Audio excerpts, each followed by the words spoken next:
우리에게 다 이미 잊힌 일이겠습니다만 가끔 잊힌 일들이 이렇게 언론에 다시 한번 조명을 해주기 때문에 다시 기억하고 생각하게 되는 일들이 있는데, 1년 전에 경북 봉화의 아연 광산의 그 갱도 붕괴 사건이 있었습니다. 수직 갱도가 붕괴되는 사고가 있어서 몇 사람이 갇혀 있었는데 위쪽에 갇혀 있는 분들은 이렇게 구조가 됐고요. 저 아래 거의 200m 하에 있었던 두 사람은 구조가 되지 못하고 오랫동안 그 갱도 안에 있었던 그런 사고가 있었습니다.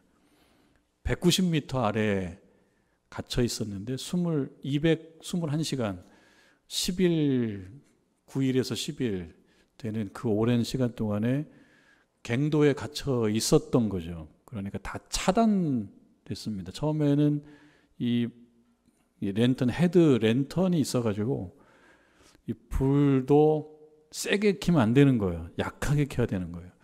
근데 결국 그것도 이제 나중에 다 희미해지게 되는 그런 상황 속에서 그 어두운 상황을 버티고 그리고 끝내는 생환한 그런 이야기였기 때문에 언론에 크게 나왔었고요. 그리고 많은 사람들에게 큰 기쁨도 주고 또 희망도 갖게 했던 그런 일들이었습니다. 근데 1년이 지났다는 것입니다.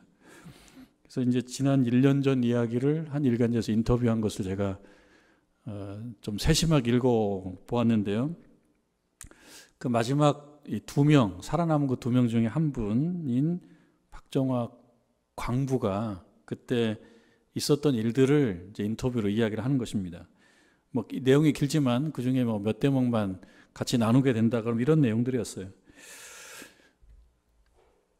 살아나가기 위해서 얼마나 수고를 많이 했겠습니까? 그 먹지 못한 상태에서도 연장을 가지고 할 수 있는 한 최대한 파고 조금이라도 가깝게 하려고 애를 썼었고요. 그 당시에 이제 그 커피 믹스를 한 30여 봉지, 30여 개 정도를 가지고 내려갔었는데 그게 그렇게 유용했다. 요전에 한번 이야기해 드렸던 기억도 저도 있어요. 근데 얼만큼 갇혀 있을지 몰라가지고 한 30개를 하루에 2개씩 먹어서 그게 참 후회스럽다고. 하나씩 먹을 걸. 이렇게 오래 있을 줄 알았더라면. 그런 이야기를 하더라고요. 하여튼 커피 믹스는 굉장히 유용하다. 그런 교훈도 있었던 그런 사건이었는데, 그러나 계산대로 되지 않지 않습니까? 2봉지씩 먹고 때가 되면 구조가 될 어떤 희망은 있겠지만 다 마음대로 안 되는 거예요. 열심히 노력했지만 반응이 없어요. 저 위에서 반응이 있어야 되는데 무슨 뭐 발파 소리라도 있어야 되고 사람들 소리라도 들려야 되는데 그게 없는 거예요. 그러니까 저 190m 아래에서 위에서 모든 반응이 끊겨진 그런 상황, 그리고 이제 랜턴도 다 불빛이 이제 없어지고 또 배도 고프고 또 막막하고 또 폐쇄 공포증 뭐 심하고, 그래서 희망을 거의 놓았던 그 시점, 희망을 거의 놓은 시점까지 했습니다. 그때 이제 드는 생각은 어떤 생각이었냐면 이렇게 죽는 거구나, 사람이 이렇게 죽는 것이로구나라는 생각이 드니까 이제 모든 희망을 놓아야 되는 것이고, 뭐 살았을 때의 그런 일들이 주마등처럼 스쳐가겠죠. 그리고 이제는 끝이다. 그러면서 몸은 굉장히 큰 고통에 휩싸였었다라고 하는 그런 사실을 이렇게 1년이 지나서 인터뷰로 이야기를 하는 것입니다. 근데 조금 흥미를 끄는 부분도 있어요. 그때 본인은 믿음이 없는 사람인데, 신앙이 없는 사람인데 그 시점쯤 되니까 이런 기도가 나오더라는 거예요. 믿지도 않는 하느님, 부처님 찾으면서, 이 기사에는 하느님이라고 나와요. 보통 언론에는 하나님이 아니고 하느님이라고 나오니까 그렇게 표현하겠습니다. 믿지도 않는 하느님, 부처님 찾으면 이렇게 기도했다는 겁니다. 하느님, 부처님 계시다면 1분만 외출하게 해주십시오. 그렇게 믿지 않는 어떤 대상을 향하여 기도한 만큼 그렇게 절박했던 거죠.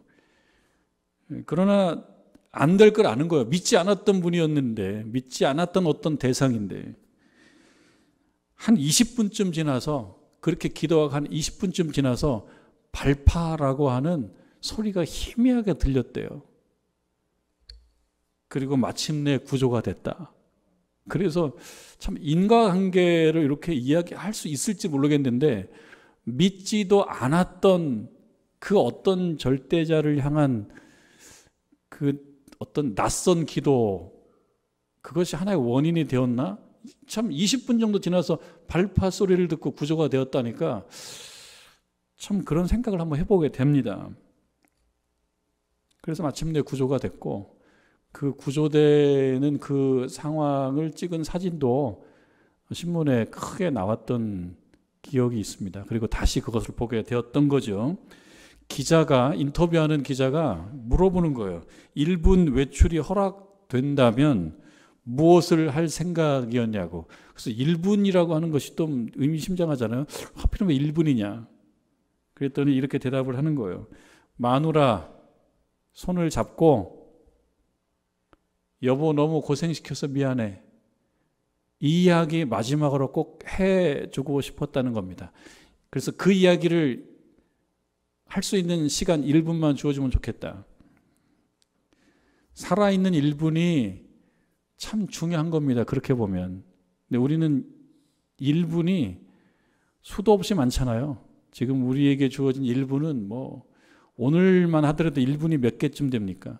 1분이 수도 없이 많은 1분인데 어느 시점이 되면 그 1분도 매우 아쉬운 시점이 올 수도 있어서 우리가 1분이 여유가 있을 때 미안하다라는 이야기도 하고 고맙다는 이야기도 좀 해야 되는 것이 아닌가, 그런 생각을 하게 만드는 그런 대목이었습니다. 기사가 많이 나왔었는데요. 그 많은 기사 중에 인터뷰 기사를 쓴 기자가 이렇게 보니까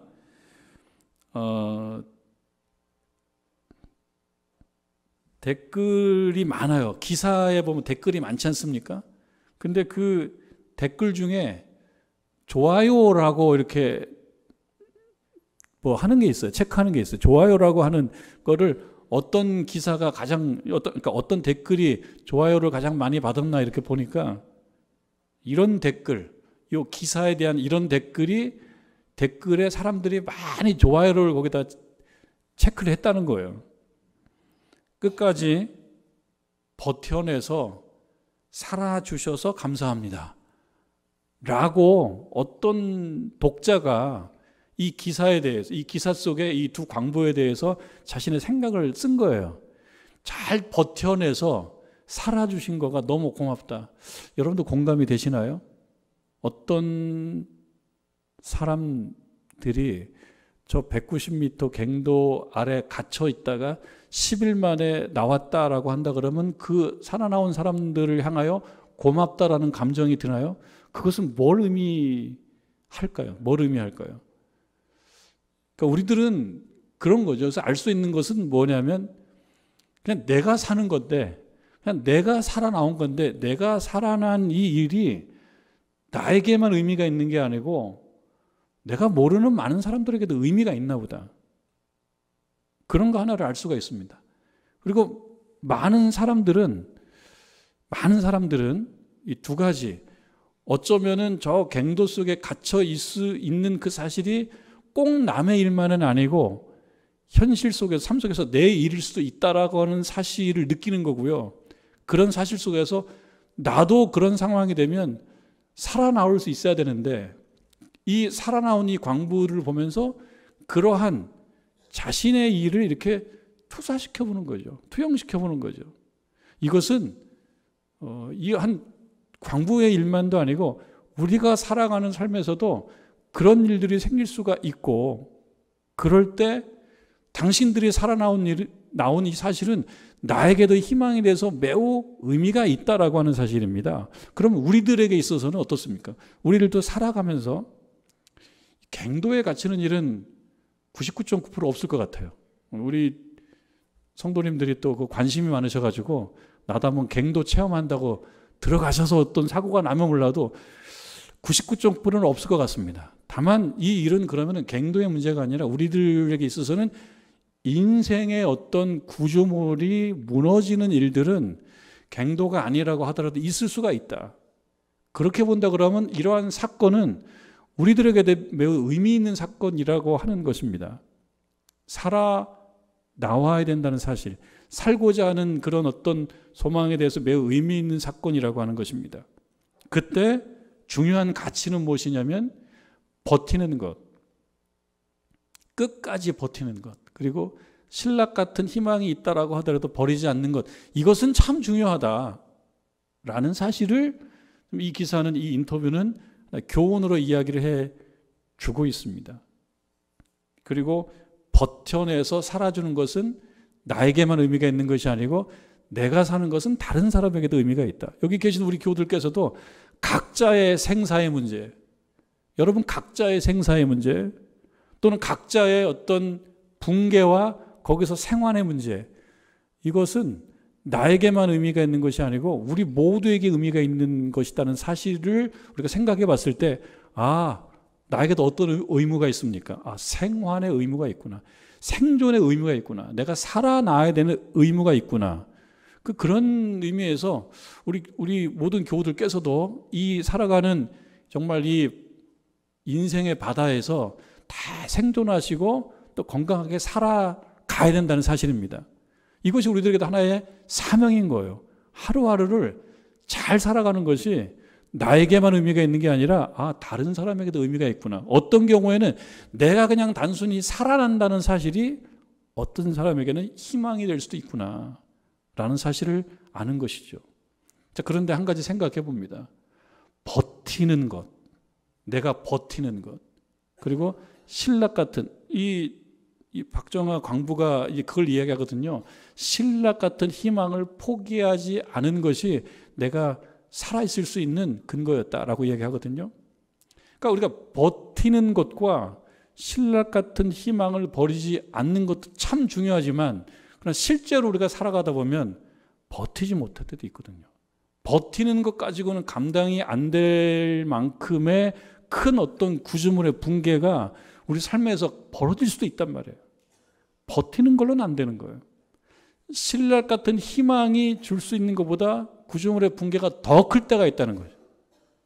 이것이 오늘 말씀에 있어서는 큰 풍랑입니다. 작은 풍랑이 아니에요. 큰 풍랑이에요. 20절 끝에 보면, 20절 끝에 보면 큰 풍랑이 그대로 있음에, 큰 풍랑이 그대로 있음에 구원의 여망마저 없어진다. 그러니까 버티는 것, 신락 같은 그 희망이 작은 풍랑에는 유효한데 큰 풍랑에는 유효하지가 않은 경우가 있단 말이죠. 그럼에도 불구하고 살아나야 된다면, 사는 것이 우리들에게 현실이 되어야 된다 그러면 이거는 나의 버팀과 나의 희망으로는 안 되는 것입니다. 내가 버티는 실력과 내가 희망하는 것으로 안 되기 때문에 그럼 다 포기하고 말 것이냐? 신자들에게 있어서는 나의 버티는 실력과 내 희망보다 더 큰 힘이 있다는 사실, 그것으로 인하여 살아난 그 사실이 있을 때 신자들에게 있어서 힘을 주는 것입니다. 그러니까 우리는 그냥 버티는 것과 신락 같은 희망을 가지고도 사람들에게 희망을 주고 또 나의 생존에 있어서 그게 유효하게 그 버팀과 희망을 갖고 있는 것이 필요하지만, 그것이 안 될 때 신자는 뭐예요? 그것을 넘어서는 더 큰 힘을 경험함으로써 살아나는, 생환하는 그런 경험이 있을 때 우리들의 그 생환의 사실은, 생환의 이야기는 하나의 복음 이야기가 된다. 그것이 오늘 사도행전 27장 우리가 읽은 본문의 말씀이 주는 교훈입니다. 우리로 이야기되는, 여기서 우리로 표현되는 사도 바울과 그다음에 여기서 저자 누가와, 그리고 지난 부분에서 얘기했던 아리스타고라고 하는 사람과, 그리고 이름이 거명되지 않은 그 어떤 사람들과 함께한 우리라고 하는 이 존재, 배를 탔어요. 배를 타고 어딜 가고 있습니까? 로마를 향해서 가고 있습니다. 큰 배를 타고 항해를 합니다. 로마를 향해 가는 것입니다. 가이사라를 떠나서 시돈을 거쳐서 구부로 섬을 왼쪽으로 두고 항해합니다. 우리 머릿속에는 뭐 지도의 그림이 잘 그려지지 않지만 뭐 그냥 우리가 이제 그냥 이해하기로는 큰 배를 타고 어쨌든 넓은 바다를 갔다. 본문의 말씀에는 가이사라를 떠나서 시돈을 거쳐서 구부로 섬을 왼쪽으로 두고 항해했다라고 하는 것으로 표현되어 있습니다. 그리고 오늘날 튀르키예 남부 무라항에서 로마로 가는 배로 환승합니다. 배를 갈아탑니다. 배를 타고 다시 출발하는 것입니다. 알렉산드리아 호라고 이야기할 만한 배를 타고 항해를 합니다. 그런데 항해하다 보니까 바다에 말하자면은 태풍이 불어요. 풍세가 좋지 않아요. 어려움이 큽니다. 그렇게 어려운 항해를 하다가 그레데 섬, 오늘날 지도로 보면 크레타 섬, 남쪽 해안을 항해하다가 미항, 이거는 고유명사가 아닌 것 같아요. 아름다운 항구 미항입니다. 미항이라고 얘기가 되는 어떤 항구에 도착합니다. 오늘 본문은 그 이후에 이루어지는 이야기입니다. 미항이라는 항구에 도착한 이후에 이루어지는 이야기입니다. 27장 9절에 보면 여러 날이 걸려 금식하는 절기가 이미 지났으므로 항해하기가 위태한지라. 그러니까 미항에 도착해서 금식하는 절기를 지나고 난 이 시점은 항해하기가 어려운 때라고 하는 겁니다. 이것이 어찌 보면 객관적 사실이에요. 항해하기가 어려우면은 항해를 하지 않거나 항해할 만큼 엄청나게 큰 장비를 가지고 가거나 그래야 되는데 그러지 못한 일들이 이어집니다. 항해하기가 어려운 상황인데 항해를 하고자 하는 거예요. 항해하기가 어려운데 금식 절기가 끝난 대략 이제 10월 초, 그러니까 9월 10월이 지난 이때는요, 이 지중해에 태풍이 많이 분대요. 그래서 11월쯤 되면은 배가 아예 항해를 하지 않는다는 거예요. 그러니까 항해를 하기에 위태한 때입니다, 지금이. 그러나 백부장과 그리고 여기 이 배에 타고 있는 여러 사람들이 그래도 가는 게 좋겠다라는 이야기를 해요. 그리고 이 백부장이 이 선장의 이야기를 들어보니까 이 선장도 그런 얘기 합니다. 선장도 한번 가봐도 될 것 같습니다. 지금 날씨가 괜찮습니다. 이렇게 얘기하는 거예요. 지금 날씨가 괜찮아서 갈만합니다. 그러니까 이 백부장이 이 전체 인솔을 맡은 백부장이 결정을 하는 거예요. 그래, 가는 걸로 하자. 그 시점에 바울이 이야기를 해요. 바울이 10절에 보면 여러분이요, 내가 보니 이번 항해가 하물과 배만 아니라 우리 생명에도 타격과 많은 손해를 끼치리라. 지금 항해하게 되면 어떻게 될지 모릅니다. 다 생명이 여기서 끝날 수도 있습니다. 그렇게 이제 말하자면 조언을 합니다. 그러나 이미 마음을 정한 이 백부장, 그리고 선장, 그리고 선주, 그리고 그 말을 듣고 그 어떤 분위기를 따라가는 많은 사람들은 아니라고 그냥 가자고. 저쪽에 가서 겨울을 나자고. 그렇게 이야기합니다. 그래서 이 백부장, 그리고 선장, 선주, 여러 사람들의 목소리가 사도 바울의 조언을 이겨요. 사실은 바울의 조언이 이기는 것이 좋은데 이쪽이 수가 더 많아요. 그래서 이겨버립니다. 그러니까 바울의 그런 조언을 무시하고 배가 초랑을 합니다. 배가 나갑니다. 그때로부터 이제 일이 생기는 겁니다. 13절에 보니까요, 남풍이 순하게 불어요. 그러니까 이 결정이 잘된 결정이네 라고 생각할 만한 작은 일들이 있어요.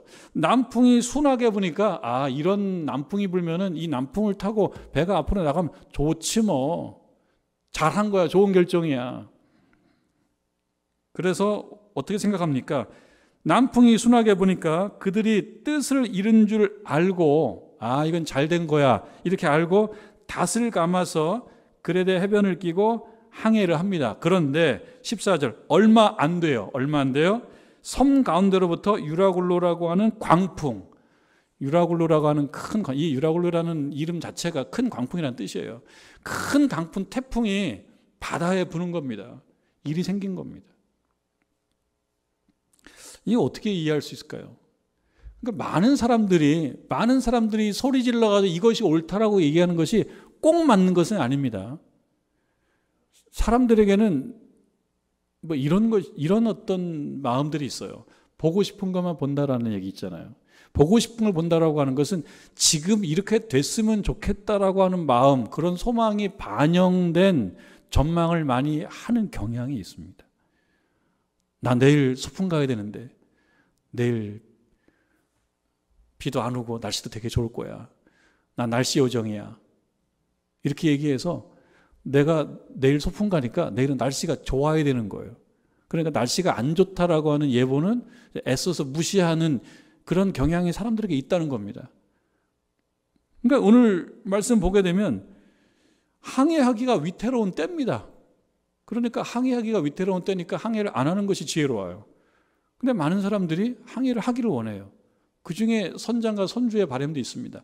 선장과 선주는 로마까지 빨리 도착하는 것이 비용을 줄이는 방법이에요.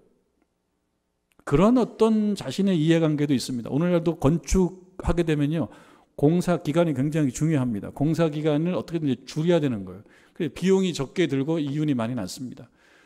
그러니까 그런 목소리를 듣고 우리도 빨리 가는 게 좋아. 빨리 가는 게 좋기 때문에 광풍이 부는 것도 별로 의미가 없어야 돼요. 광풍도 안 부는 쪽으로 생각하는 게 쪽으로 의견이 모아지는 겁니다. 그리고 이 남풍이 순하게 부르니까 이것으로 우리의 결정이 잘된 결정이라고 하는 뒷받침을 하는 거예요. 사실은 뭡니까? 지금 위험할 때인데 우리가 봐야 될 것을 보지 않고 보고 싶은 것만 보게 되면 이런 일도 경험할 수가 있습니다. 인생 살아가면서 풍랑을 만날 때도 있지만 풍랑을 안 만날 수도 있는데 나의 부주의로 풍랑을 만날 때도 있습니다. 어쩔 수 없이 만나는 것은 어쩔 수 없어요. 그러나 어쩔 수 있는 거지. 말을 들으면 괜찮은데 말을 듣지 않았어요. 귀담아 들어야 될 이야기를 듣지 않고 이것이 대세가 되니까 다 따라가는 겁니다. 대세가 됐다고 해서 꼭 옳은 것은 아닙니다. 대세가 꼭 맞는 것도 아닙니다. 들어야 될 것을 듣지 않는 쪽에 목소리가 크면은요, 거길 다 따라가요. 오늘날 우리 사회 현상, 정치 현상 속에도 그런 것이 많습니다. 목소리가 크면 막 따라갑니다. 봐야 될 것을 보는 것은 지혜입니다. 보고 싶은 것만을 보는 것은 지혜롭지 못한 모습입니다. 그래서 광풍을 만나게 됩니다.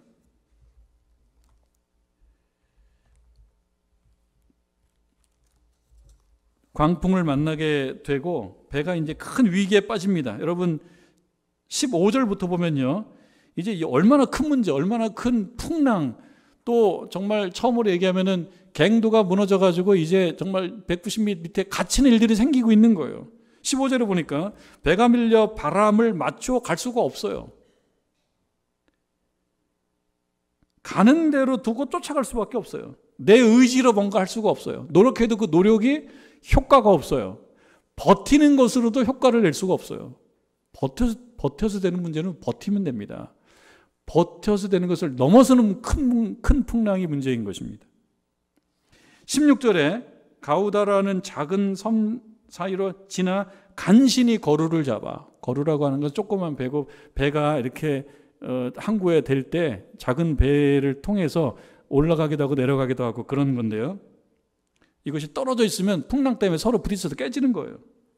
그래서 이것을 끌어올리고 줄을 가지고 선체를 둘러서 막 꽁꽁 매야 되는 겁니다. 그리고 여기 보면 17절에 스루디스, 우리가 잘 모르는 용어인데요, 스루디스, 저 아래 보면 모래톱이라는 말이 나와요. 모래톱도 어려운 말이죠. 모래톱. 이 강 하구에 이렇게 보면요, 이 강과 바다가 만나는 강 하구에 보면 이렇게 퇴적물들이 쌓여가지고 마치 그냥 육지처럼 이렇게 올라온 지역이 있습니다. 모래가 많이 쌓여 있는 부분들이 있어요. 배가 갈 때는 이것은 매우 위험한 겁니다. 모래톱은 위험한 거예요. 그리고 물 아래에 모래가 막 쌓여가지고 배가 모르고 가다가 거기에 걸리면은 좌초가 되는 겁니다. 그러니까 이 배도 지금 걱정스러운 거예요. 지금 이 바울이 타고 있는 이 배도 언제 모래톱에 걸려가지고 좌초될지 모르고 그렇게 되면 배에서 그냥 꼼짝없이 죽을 수도 있어요. 17절에 보니까 두려워하여 연장을 다 버려요. 연장을 버려요. 배가 아마 더 가라앉으면 안 돼요. 연장을 버리고 그냥 쫓겨가요. 불가항력적으로. 그러니까 큰 풍랑일 경우에 그렇다는 겁니다.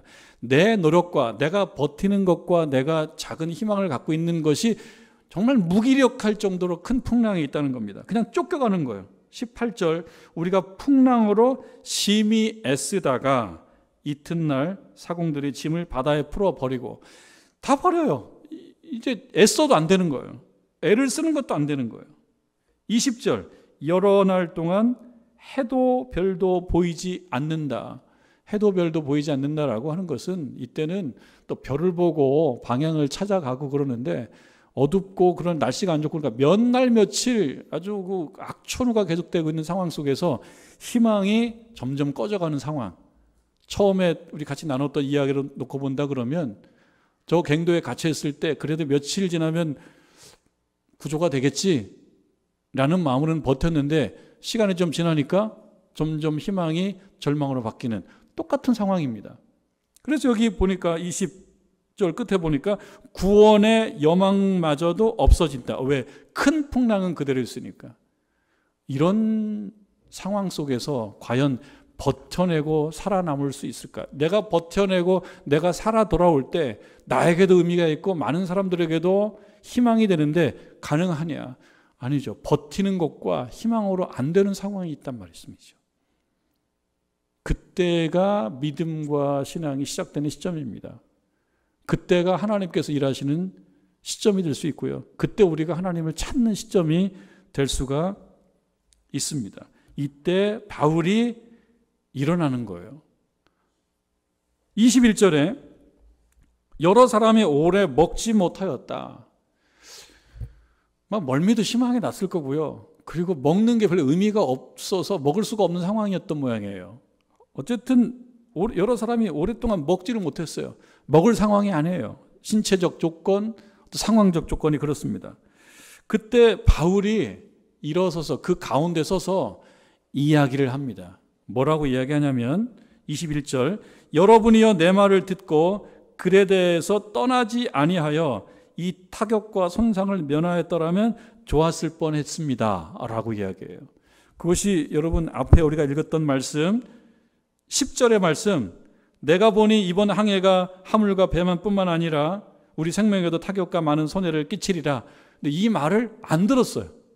안 들어서 이렇게 큰 풍랑 가운데 위기에 처해 있습니다. 그럼 이 이야기를 하는 것은 무엇이겠습니까?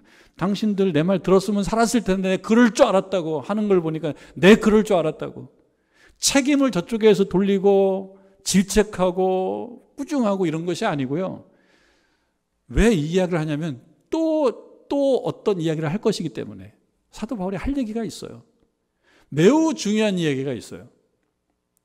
사도 바울이 이 상황 속에서 배에 탄 사람들에게 전해야 되는 매우 중요한 이야기가 있는데 이 이야기를 처음처럼 안 들어버리면 안 되는 거예요. 버티는 힘과 그리고 신락 같은 희망, 지금 구원의 여망마저 다 없어진 상황인데 이제는 아무것도 못하거든요. 또 안 들어버리면 안 되니까 이 이야기를 한번 합니다. 예전에 내가 그리 얘기했을 때 들었더라면 좋았을 것을요. 들었더라면. 이거는 어떤 절망적 상황 속에서 그냥 절망을 서로 그냥 이렇게 나누자라는 얘기가 아닙니다. 희망 이야기를 하려고 그러는데 이 이야기마저 안 들으면 안 된다. 이건 들어야 된다라는 그런 이야기입니다. 22절 내가 너희를 권하노니 이제는 안심하라. 안심하라. 너희 중 아무도 생명의 손상이 없겠고 오직 배뿐일 것이다. 23절 내가 속한 바 곧 내가 섬기는 하나님의 사자가 어젯밤에 내 곁에 서서 말했다.